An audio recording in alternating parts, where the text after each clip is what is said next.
एक आदमी की पत्नी मर गई तो अर्थी लेकर वो निकला तो एक खंबे से अर्थी टकरा गई और उसकी पत्नी जिंदा हो गई। आदमी भरे मन से लौट आया। 1 महीने बाद पत्नी फिर मर गई। उसने अर्थी कांधे पर रखी और सब लोग कह रहे थे राम नाम सत्य है और वो कह रहा था खंबा बचा है। जिंदगी में हास्य जो है कहीं से निकाला जा सकता है। फिल्मी बहुत सारे गीत आए। एक गीत आया, बीड़ी जला ले जिगर से पिया, जिगर में बड़ी आग है। अब उससे कोई ये पूछे कि बेटा एक बात बता, बीड़ी से जिगर जलता है कि जिगर से बीड़ी जलती है? कहीं से भी बात निकाली जा सकती है। ऐसे ही बारीक व्यंग लिखने वाले बहुत शानदार कवि, हास्य व्यंग के शानदार हस्ताक्षर भाई श्रीकांत सिंह जी हमारे बीच में हैं। बहुत मोहब्बत के साथ इस शानदार व्यंगकार को सुनिए और इसकी कविताओं का आनंद लीजिए। मेरा दावा है कि आप हंसते हंसते लौट जाएंगे। जोरदार तालियों के साथ करिए। कोई मनचला लड़का कहीं शहर में निकल रहा हो सड़क पर और किसी लड़की को देख के सीटी बजा दे तो उसे हाथ समझिए, लेकिन जब राहुल गांधी संसद में सीटी बजा आंख मारते हैं तो उसका मतलब वो व्यंग है।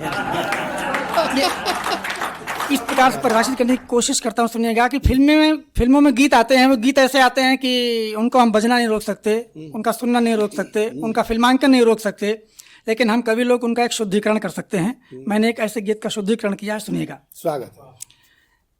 मैंने मुन्नी से पूछा तुम प्यार में बदनाम कैसे हुई? यदि बदनाम हुई तो झंडू बाम कैसे हुई? मैंने मुन्नी से पूछा तुम प्यार में बदनाम कैसे हुई? यदि बदनाम हुई तो झंडू बाम कैसे हुई? उसने बताया जिसने मेरे साथ जीने मरने की कस्में खाई थी उसी ने मुझे छोड़ा और किसी दूसरे से नाता जोड़ा। क्या बात। उसने मुझसे नाता छोड़ा और किसी दूसरे से नाता जोड़ा। नाता जोड़ते ही उसकी रंगीन हर शाम हो गई और मैं प्यार की खातिर गली गली बदनाम हो गई। नाता जोड़ते ही उसकी रंगीन हर शाम हो गई और मैं प्यार की खातिर गली गली बदनाम हो गई। फिर उसने उसकी को छोड़ा, फिर किसी और से नाता जोड़ा, फिर उसे छोड़ा, फिर किसी से जोड़ा। ये नाता जोड़ने तोड़ने का क्रम कुछ समय तक चला, लेकिन जिंदगी का ना हुआ भला। आप लोग ये भी सोचते होंगे कि ये जोड़ने तोड़ने के क्रम को मैंने यहाँ पर लाने की कोशिश क्यों की है।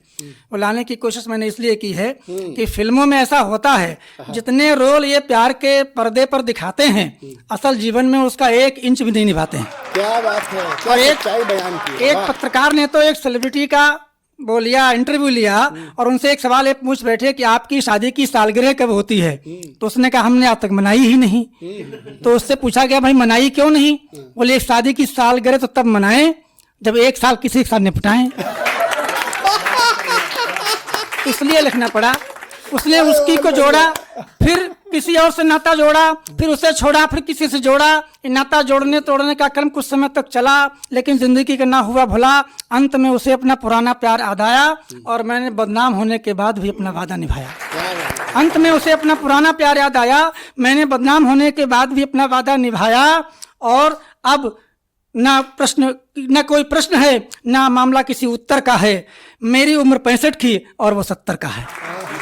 अब मामला ना किसी प्रश्न का ना किसी उत्तर का है। मेरी उम्र 65 की वो 70 का है, लेकिन अपनी यादों के साये में उसके जख्मों पर जब भी अपनी संवेदनाओं का मरहम लगाती हूँ तो और कुछ नहीं, उसके लिए झंडू बाम बन जाती हूँ, उसके झंडू बाम बन जाती हूँ।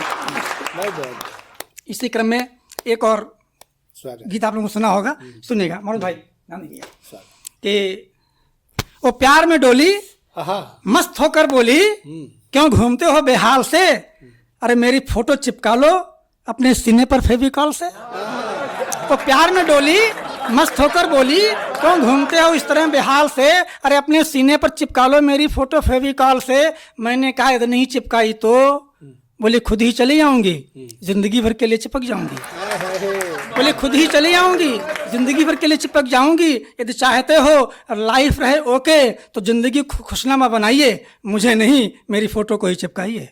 यदि चाहते हो लाइफ रहे ओके तो जिंदगी को खुशनुमा बनाइए, मुझे नहीं मेरी फोटो को ही चिपकाइए। उसकी बात मैंने कहा ठीक है हम तुम्हारी फोटो चिपकाएंगे। मैंने कहा ठीक है हम तुम्हारी फोटो सीने से चिपकाएंगे, लेकिन फिर ये बताओ हम कैसे नहाएंगे? हमने कहा ठीक है हम तुम्हारी फोटो सीने से चिपकाएंगे, लेकिन ये बताओ हम कैसे नहाएंगे? वो बोली इस तरह से बातें मत बनाइए, चिपकाने से पहले फोटो को लेमिनेट कराइए। इस तरह बातें मत बनाइए। चिपकाने से पहले फोटो को लेमिनेट कराइए। मैंने उसके बाद फोटो को लेमिनेट कराया, अपने सीने से चिपकाया, लेकिन कुछ दिनों बाद मंजर अलग नजर आने लगा और हवा में तैर कर कुछ खुद ब खुद फोटो आने लगी और मेरे सीने से चिपक जाने लगी। हवा में खुद ब खुद तैर कर फोटो आने लगी, मेरे सीने से चिपक जाने लगी। संकट बढ़ता देख मैंने मनोज भाई को फोन लगाया, इन्हें अपनी समस्या से अवगत कराया। ये बोले इसमें क्या है, एक तरफ छुटाते जाओ एक तरफ चिपकाते जाओ। इसमें क्या, एक तरफ छुटाते जाओ एक तरफ चिपकाते जाओ। मैंने क्या करके देख चुका हूँ, लेकिन एक फोटो चिपकाने में कलेजा हिल जाता है और फोटो छुटाने में सीना छिल जाता है। मैं करके देख चुका हूँ, लेकिन एक फोटो चिपकाने में कलेजा हिल जाता है और फोटो छुटाने में सीना छिल जाता है। ये बोले फिर तो तुम्हारी समस्या अल्प नहीं है, लेकिन इसके अलावा कोई विकल्प नहीं है। फिर तो बोले समस्या तुम्हारी अल्प नहीं है, लेकिन इसके अलावा कोई विकल्प नहीं है। दरअसल ये फोटो क्या है, दरअसल ये फोटो क्या है, ये फेविकॉल क्या है। ये फोटो इस देश की आम जनता है, फेविकॉल हमारे देश की राजनीति है, समस्याएं हमारी फेविकॉल हैं। और देश की राजनीति से जब एक बार ये समस्याएं आदमी की सीने से चिपक जाती हैं तो आदमी भले मर जाए, लेकिन समस्याएं कभी हल नहीं हो पाती। समस्याएं कभी हल नहीं हो पाती हैं, समस्याएं कभी हल नहीं। जो प्राइमरी स्कूल्स हैं, बेसिक स्कूल, उनमें हर स्कूल पर ट्रेन बना दी गई, रेलगाड़ी बना दी गई। तो हमने सोचा होगा बच्चों की वजह से बना दी गई, बच्चों को अच्छे लगते हैं रेलगाड़ियाँ।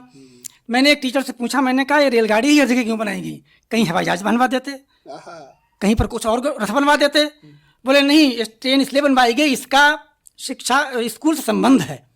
हमने वो कैसे संबंध है, बोले संबंध ये है कि पहली बात तो ट्रेन भारत में कभी टाइम पर नहीं आती है, और दूसरी बात यह है कुछ ट्रेनें तो ऐसी हैं जो सप्ताह में एक ही बार चलती हैं, सप्ताह में एक ही बार आती हैं। तो हमने एक टीचर से पूछा, लॉकडाउन के बाद स्कूल खुला, तो मैंने कहा कि अब क्या स्थिति है। बोले लॉकडाउन के बाद में कुछ ट्रेनें पूरी तरीके से बंद हैं। आइए मैं सुनाता हूँ पत्नी और प्रेम का प्रश्न, सुनिएगा कि मेरे एक साहित्यिक मित्र ने पूछा, पत्नी और प्रेम का में अंतर बताइए, पर इसे साहित्यिक विधा में समझाइए। क्या बात है। मेरे एक साहित्यिक मित्र ने पूछा, पत्नी और प्रेमिका में अंतर बताइए, पर इसे साहित्यिक विधा में समझाइए। मैंने कहा अंतर बहुत सरल है, समझ जाइए, पत्नी गद्य है प्रेमिका पद्य है। मैंने कहा अंतर बहुत आसान है, समझ जाइए, पत्नी गद्य है प्रेमिका पद्य है, पत्नी कहानी है प्रेम का निबंध है, पत्नी एकांकी है प्रेम का नाटक है, पत्नी संस्मरण है प्रेम का रेखा चित्र है, पत्नी रिपोर्टाज है प्रेम का साक्षात्कार है, पत्नी आलोचना है प्रेम का यात्रा वृत्तांत है, पत्नी जीवनी है प्रेम का डायरी है, पत्नी गीत है प्रेम का शायरी है। मैंने कहा अंतर बहुत आसान है, समझ जाइए, पत्नी गद्य है प्रेम का पद्य है, पत्नी कहानी है प्रेम का निबंध है, पत्नी एकांकी है प्रेम का नाटक है, पत्नी संस्मरण है प्रेम का रेखा चित्र है, पत्नी रिपोर्टाज है प्रेम का साक्षात्कार है, पत्नी आलोचना है प्रेम का यात्रा वृत्तांत है, पत्नी जीवनी है प्रेम का डायरी है, पत्नी गीत है प्रेम का शायरी है। बहुत बढ़िया। और अलंकारों में पत्नी न श्लेष है न यमक है न अनुप्रास है, बस दोनों में पाया जाता है विरोधाभास है। न यमक है न श्लेष है न अनुप्रास है, बस दोनों में पाया जाता है विरोधाभास है। वैसे एक ये भी पूर्वानुमान है, पत्नी संदेह प्रेम का भ्रांतिमान है। वैसे एक ये भी पूर्वानुमान है, पत्नी संदेह प्रेम का भ्रांतिमान है। और रसों में पत्नी वीर रस प्रेम का श्रृंगार होती है, लेकिन जब दोनों का आमना सामना हो जाता है तो पत्नी रौद्र रस में प्रेम का विवश हो जाती है। लेकिन जब दोनों का आमना सामना हो जाता है तो पत्नी रौद्र रस में प्रेम का विवश हो जाती है। और छंदों में पत्नी सोरठा है, दोहा है, चौपाई है, लेकिन प्रेम का तो कुंडली बनकर आती है, आपके जीवन में छा जाती है।